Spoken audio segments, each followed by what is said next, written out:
క్రీస్తునాథునియందు ప్రియ సహోదరి సహోదరులారా, ఆగమన కాలపు రెండవ ఆదివార ధ్యానాంశము.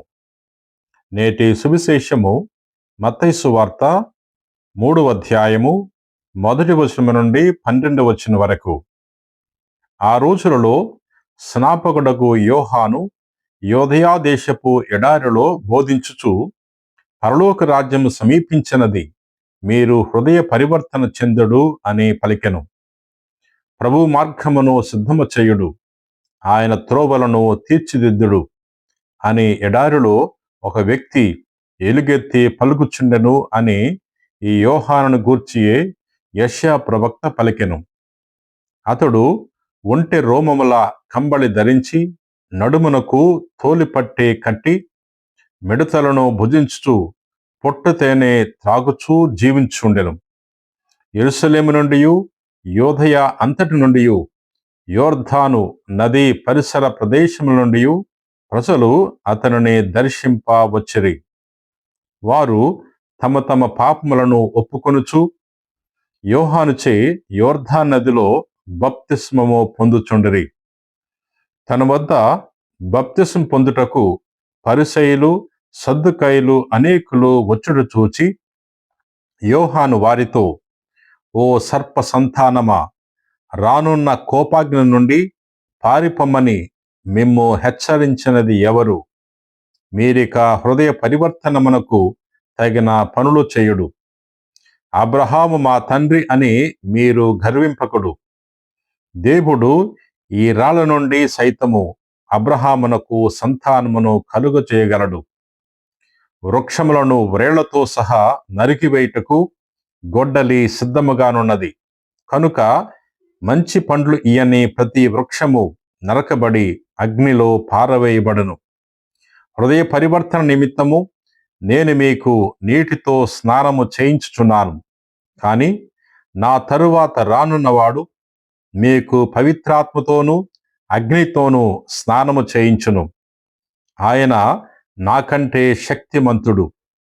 నేను ఆయన పాదరక్షకులు మోయిటకైనను యోగ్యుడను కాను. తూర్పారబట్టుటకు ఆయన చేతి యందు చేట సిద్ధముగా ఉన్నది. ఆయన తన గోధుమ ధాన్యమును తూర్పారబట్టి, గింజలను గిడ్డంగుల యందు భద్రపరిచి, పొట్టును ఆరని అగ్నిలో వేసి కాల్చివేయను అని చెప్పెను. ఇది క్రీస్తు సువిశేషము. క్రీస్తువా, మీకు స్తుతి కలుగునుగాక. ఆదిలో మానవుడు పాపం చేయటం వల్ల పతనమయ్యాడు, దేవునికి దూరమయ్యాడు, తోటి మానవులకు శత్రువయ్యాడు. తనలో అశాంతి ప్రారంభమైంది, ప్రకృతి వైపరీత్యాలు ప్రారంభమయ్యాయి, పాపం పండిపోయింది, అరాచకం చోటు చేసుకుంది, అశాంతి నెలకొంది. దీనికంతటికీ మూలము పాపమే. ప్రియ సహోదరి సహోదరులారా, పాపాన్ని నిర్మూలించటానికి అనేక ప్రయత్నాలు జరిగాయి. నాయకులు బయలుదేరారు, రాజ్యాలు ఏర్పడ్డాయి, ప్రవక్తలు బయలుదేరి ప్రవచించారు, ప్రజలు కూడా అనేక మంది ప్రార్థన చేశారు. కానీ పాపాన్ని నిర్మూలించలేకపోయారు. ఈ భూలోకములో ఉన్న మానవులు పాపాన్ని నిర్మూలించలేకపోయారు. కాబట్టి దేవుని నుండి భూమికి దేవుడు దిగి రావాలి. అప్పుడే శాంతి స్థాపన జరుగుతుంది. ఈనాటి పరిశుద్ధ గ్రంథ పఠనాలు ఆ శాంతి స్థాపకను గురించి తెలియజేస్తున్నాయి.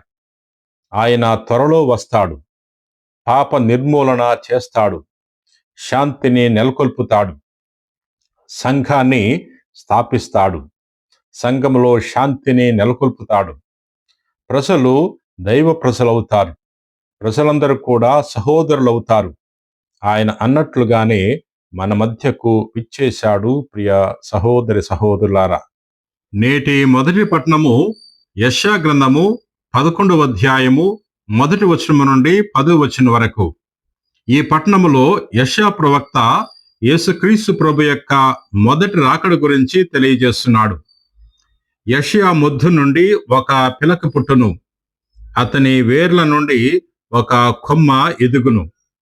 దేవుని ఆత్మ అతనిపై నిల్చును. అది విజ్ఞానమును, వివేకమును వసుగు ఆత్మ, దూరదృష్టిని బలమును ప్రసాదించు ఆత్మ, దైవజ్ఞానమును దైవభీతిని దయచేయు ఆత్మ. ప్రభుని భయము అతనికి ప్రీతిని కలిగించును. అతడు కంటి చూపుని బట్టి తీర్పు తీర్చడు, తాను వినిన దానిని బట్టి నిర్ణయములు చేయడు. అతడు దీనులకు న్యాయముతో తీర్పు చెప్పును, పేదలకు నీతితో న్యాయ నిర్ణయములు చెయ్యను. అతని వాక్కు దుర్మార్గులను దండించును, అతడు విధించు శిక్ష దుష్టులను సంహరించును. అతడు న్యాయమును నడికట్టి వలె ధరించును, సత్యమును దట్టి వలె తాల్చును. తోడేలు గొర్రెపిల్లతో కలిసి జీవించును, చిరుతపులి మేకపిల్లతో కలిసి పరుండును. లేగదూడ కొదమసింగము కలిసి మెయ్యును, చిన్న బాలుడు వానిని తోలుకొని పోవును. ఆవును ఎలుగుబంటియు కలిసి మేత మెయ్యును, వాని పిల్లలు కలిసి ఆడుకొనును. సింహము ఎద్దు వలె గడ్డి మేయును, చంటి బిడ్డడు త్రాచుపాము పుట్ట మీద ఆడుకొనును. పసిబిడ్డడు విషసర్పము బొరియలో చేయి పెట్టును. నా పరిశుద్ధ పర్వతం మీద క్రూరముఖములు ఎట్టి హానియు ఎట్టి కీడును చేయవు. సముద్రము జలముతో నిండి ఉన్నట్లు దేశమంతయు ప్రభును గూర్చిన జ్ఞానముతో నిండియుండును. ఆ దినమున యెషాయి వంశమున పుట్టిన రాజు జాతులకు ఆకర్షణీయమైన ధ్వజముగా ఉండును.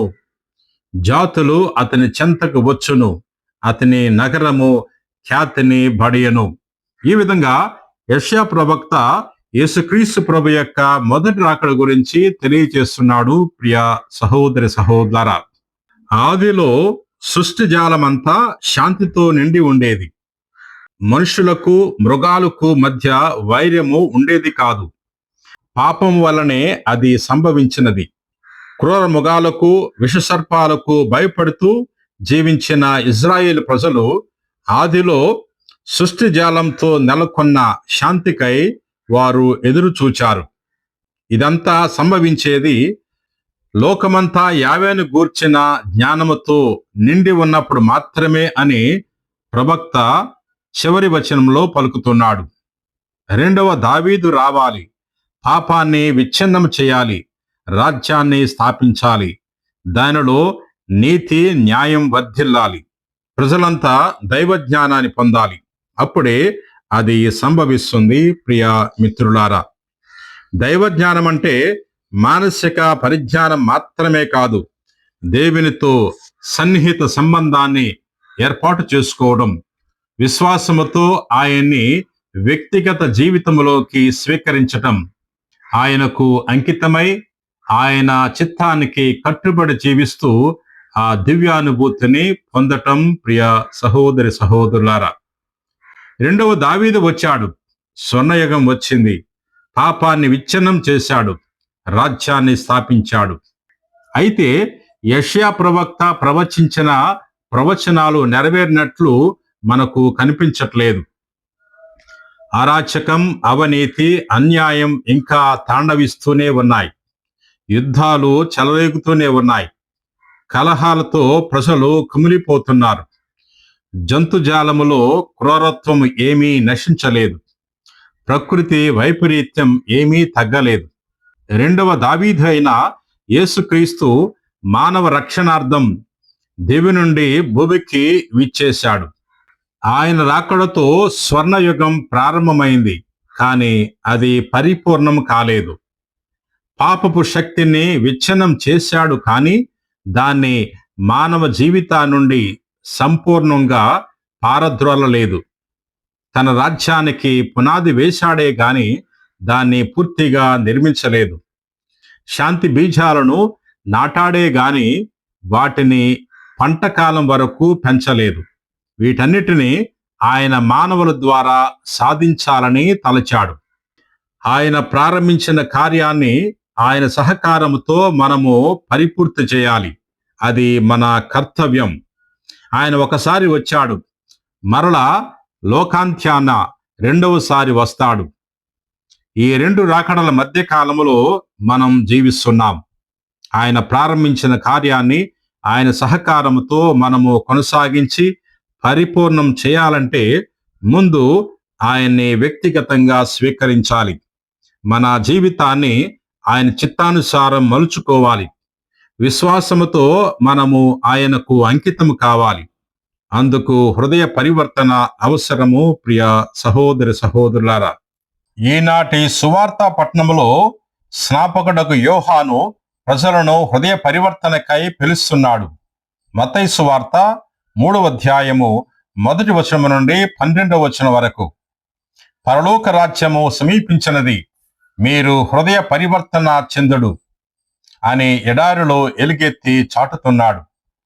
ప్రజలు తమ పాపములను ఒప్పుకొనుచు యోర్దాను నదిలో తపోస్నానము పొందుచున్నారు.